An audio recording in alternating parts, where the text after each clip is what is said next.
चाहते हैं कि ये दिल जो है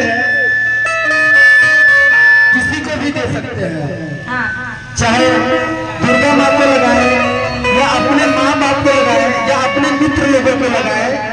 तो इनको देखे तो एक लाइन याद आ गया है। और भैया एक सेकंड, बहुत बहुत बहुत ही प्यारा आशीर्वाद वहां से मिलेगा, लेकिन इनके लिए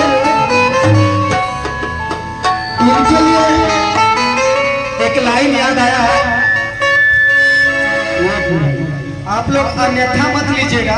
ये माँ का दरबार है और माँ का ही भाई रहेगा। क्या